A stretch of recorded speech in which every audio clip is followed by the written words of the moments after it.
Now, we love to talk about this issue about the MS-13 gangs. We love to paint immigrants as criminals.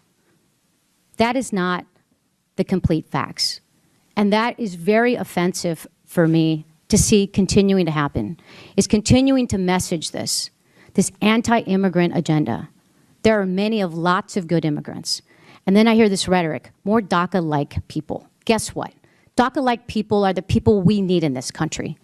They've served this country, they've gone to college, they produce, and they contribute to the economy. So to put them into the same category is completely offensive. Now, I happen to know about some of these people who come over and seek asylum.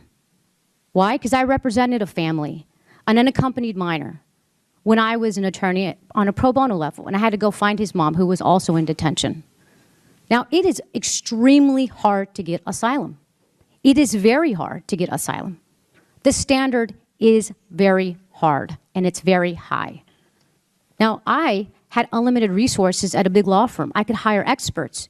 And even then, I couldn't get asylum. Was it a fraud? No.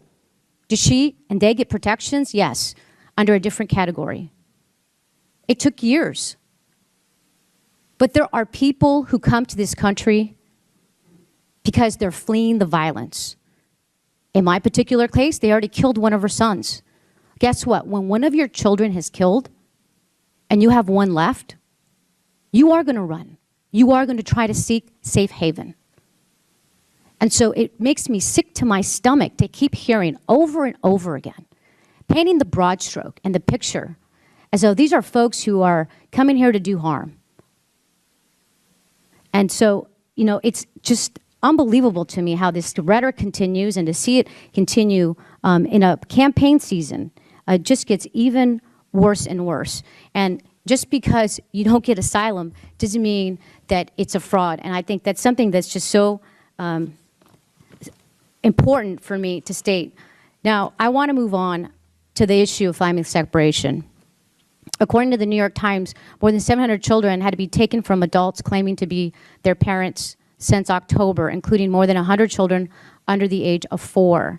Secretary Nielsen disputed this figure at a May 15th Senate Homeland hearing. She said that the 700 children figure was an HHS number and not a DHS figure.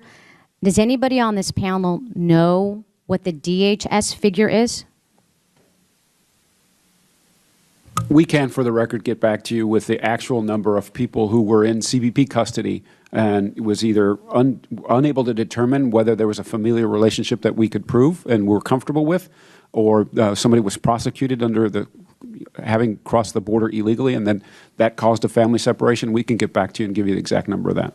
Okay, and let me tell you, it is hard for some of these families when they're fleeing violence and they're leaving their country.